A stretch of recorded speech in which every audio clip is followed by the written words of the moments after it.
The Bible says that much knowledge puffs up. Hosea wrote to a very zealous group of people. He said, you perish for lack of knowledge. You got two extremes here. Now, I know I'm talking to a group of people who enjoy learning. I know I'm talking to a group of people who are very zealous. But now that you have this information, what are you going to do with it?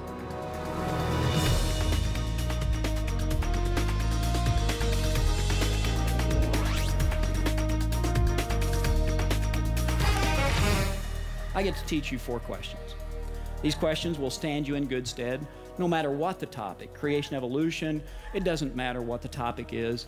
If you learn to use these questions wisely, you will appear to be more intelligent than 95% of the people around you. The first question you need to ask when anybody tells you anything is, what do you mean by what you're saying? What do you mean by what you're saying? I think you go to heaven if everything goes well. So. And what do you mean by goes well? Well, it's live your standards towards the Bible. I guess live your life towards your Creator. Okay. So is it by doing good deeds or something other than that? You can say good deeds as far as. Really? Yeah. How do you think you get to heaven? I guess You mentioned true heart. What does that mean, I guess, is the question. I guess because in Christianity, there's a lot of discussion of Judgment Day. And I kind of believe that even if you might have not done, everything great in your life, like the Lord would still be able to kind of understand if you're true of heart and you're truly sorry for the things you've done, then He'll be able to tell. Okay. And that's how you kind of get to heaven or hell. Okay. What do you think? I don't know. You're not sure? Okay. I would say, as a Christian, there is a certain moral ground that you take with. And what do you mean by Christian? What do you mean by Christian? Someone that believes Jesus Christ is our Savior. The second question is what I call the killer question. This is the question that stops most discussions on any topic. In fact, when you ask this question, eyes roll to the back of the head, jaws go slack, and all you count are nostril hairs. Because people tend to go belly up when you ask this question. And that question, of course, is, well, how do you know? How do you know that what you're saying is true? There is a question that I need to ask about that, and that is, how do you know that reincarnation is true? Oh, you don't. Okay. I don't think there's any guarantees of extinction, heaven or hell, reincarnation. So it's speculation on your part. You would admit that? Yeah, okay. I would definitely admit that it's speculation, but I also think it's instinct. And I also think there are ways of seeing that in the real world. Things coming around and going full circle, a plant dies, rots, it becomes fodder for all the other plants, and all the other plants grow because of that. Right. And, everything is, constantly in motion and constantly progressing towards something. But I don't think there's a definite end. I think there's just infinite possibility. Hitler was a committed evolutionist. Yes. Okay. So is what he did to the Jews right or wrong? Because he said the strong survive and the powerful rule. He classified certain groups of people as subhuman because they didn't fit his criteria. What's your response to that as an evolutionist?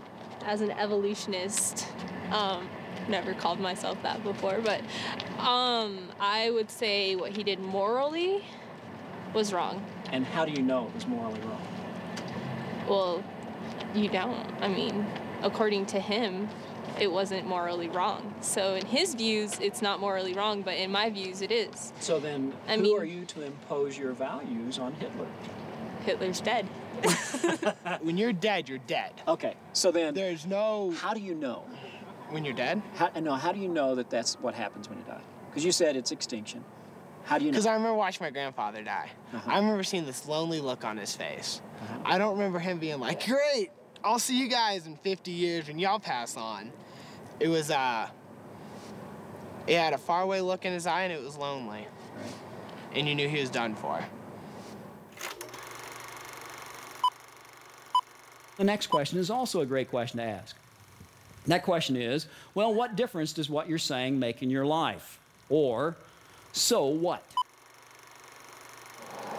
I ask you how you know what you believe is true, and you said you don't, but you're absolutely certain that I'm wrong.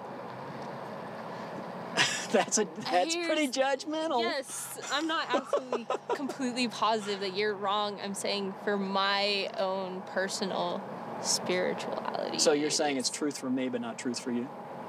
Just like... Is that correct? You know, that Nazi Germany could be truth for them, but not truth for us. That's pretty scary. Yeah. Because you could end up in a concentration camp. Yep. And you know what? That's absolutely wrong.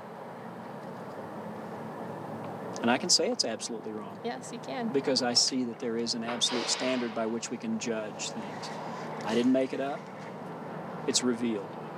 You're saying man makes his own standard, and it varies from culture to culture, from time to time.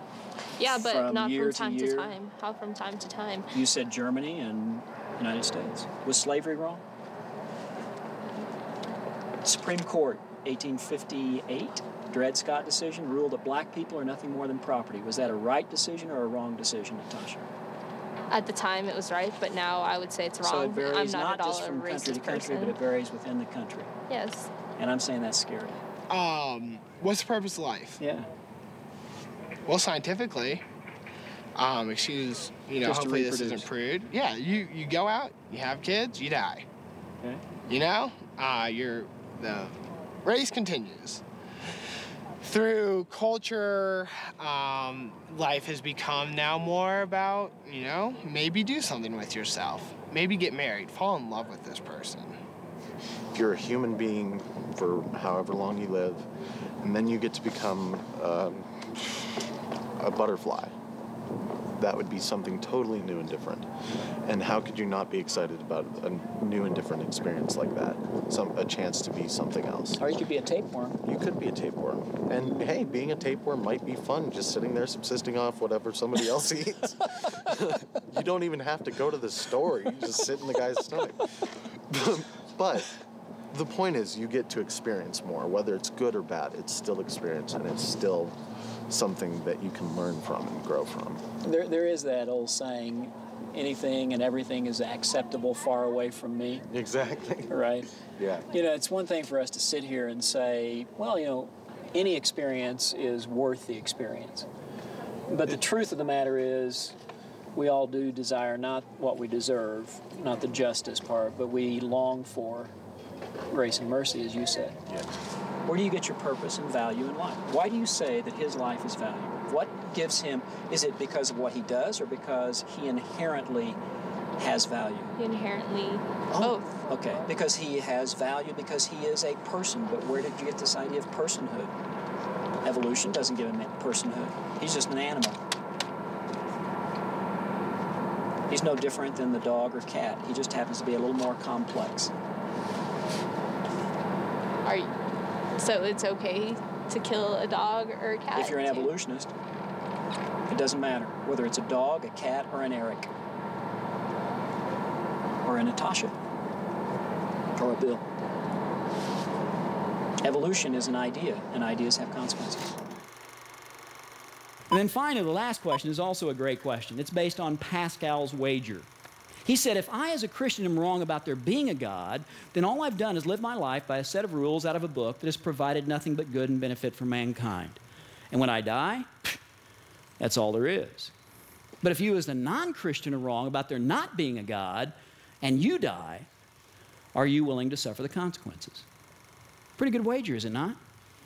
Well, boiled down, it comes down to one simple question. And that question, of course, is, well, what if you are wrong? What if you are wrong? You said from experience, from watching your grandfather, watching your dog die, okay?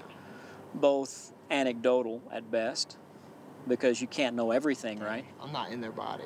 Okay, you can't know everything. No. Haven't been everywhere in the universe. No. Could you be wrong? Of course. Okay.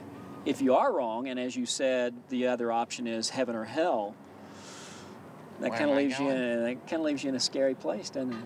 Oh, you always got purgatory to chill in for a while. Well, purgatory is merely a stopping off place between one or the other. See what I'm saying? Well, let's think about this. In hell, I will have some of my favorite people. I have Elliott Smith, my favorite singer-songwriter. Probably Bob Dylan will be there. Johnny Cash. Actually, Johnny Cash, Bob Dylan both took a different tract on what happens when you die. Really? Yeah. I didn't know that. Yeah, they We'll all have. Well, but I mean, if there's definite heaven or hell, okay, then I will see those people. Okay. Then I'll also see my buddy Adolf Hitler. You know, with the last name of Goldstein. I'm sure we'll get quite along. If I go to heaven, I'll meet people like the Virgin Mary, Abraham, Moses. So where do you want to be? I mean, look at the commercials about heaven. There's cream cheese. Well, I hate cream cheese. You take your theology from TV. Don't we all? No, I hope not, my friend. No, but so I mean, here's the question. That was more of just lightening this whole death thing. I know you were. I know you were. You're playing with me. Yeah, keep going. Because if hell's a real place, then according to your tradition, the Christian tradition, hell is a place of torment and torture. Sure. And it's not a place where you're going to party with your friends, right? No. And it's not a place where anybody wants to be. No. So you still, if you're wrong, then that's a possibility, correct? Okay. So will you think about that? Yeah. This curriculum gives you the tools that you can begin to use to impact the culture. And I don't care where the conversation goes. I don't care how the conversation develops when you engage people. You need to remember, you do not argue anybody into the kingdom. It is not by your power, your intelligence. It's not by your wit. It is by the grace of God. You are just to be a mouth. You're just to go out and engage people in conversation. Always, always, always take them back to the Creator. Take them back to Jesus. Because if you don't take them back to Jesus, it's merely an intellectual exercise. I don't see reincarnation as a just, equitable, fair, however you want to put it, option. I think it's horribly uncaring and insensitive to the value of the individual. And I think that there is another option, and that is we are created, by a caring, infinite, personal Creator who recognizes that, there's a lot of bad stuff that we do, that we don't lean toward the good, we tend toward the evil. Okay. And because He's a holy God, there's a breach between our relationship with Him. Right. And yet He's crossed that breach through the gift of His Son, Christ. Yeah. And Jesus Christ provides that. I do appreciate the teachings of Christ, but the one problem I have, this is really the only problem I have, is drawing a line, saying you're good, you're bad, and drawing a line based on religion. There has to be some sort of inclusiveness to this. I mean, it can't just be all Christians or all Jews or all Muslims or whatever. And that goes back to this, you said you hesitated drawing a line. And the thing is that there's just a very clear line, I think. Okay. And that is that we all fall on this side of the line. Okay. It doesn't matter whether you're Jew, Muslim, Christian or not. We all fall on the side that we're separated from a holy God because we are not holy. Yeah. But finding a piece of godliness in yourself and acting on it and being a kind person, like Mother Teresa, who was kind to everyone, didn't make any distinction whatsoever, carried a leper to a hospital that was 4 miles away. If you can find something like that within yourself and act on it, then you have a good start. You might not be across that chasm yet, but I think that's the beginning, is finding that kindness and that sense of giving in yourself and giving it to somebody else. And I would agree that those are good qualities, those are good traits. But I would say that I'm not going to come close to Mother Teresa. But I'm going to say that even Mother Teresa, as you pointed out, can't cross the chasm. And that's where Christ comes in. Okay, here's what God did. When I hated him, when I was spitting in his face, when I was cursing at him, he gave what is the most valuable to him, his only son, to die in my place. Now, Natasha, I really can't explain that to you. I don't understand how anybody would do that. But I'm saying it is the most wonderful gift that is available. Now, the question is, what are you going to do with Jesus Christ? It's either he is who he claimed to be, the creator of the universe, and therefore the Redeemer, or he is a liar, or he is a lunatic. But let's not play this game that he is merely a good teacher. He didn't leave that option open to us. So I'm going to leave you with that. What is fascinating about being out here on this campus today and interviewing people, I tell them the truth, I retell them the truth, and I tell them the truth again, and they still are confused. It's not because people are stupid. It's not because they're unintelligent. It's not because they are anything other than blind. They cannot see. And that should break your heart. Once you know it, then put the heart to it.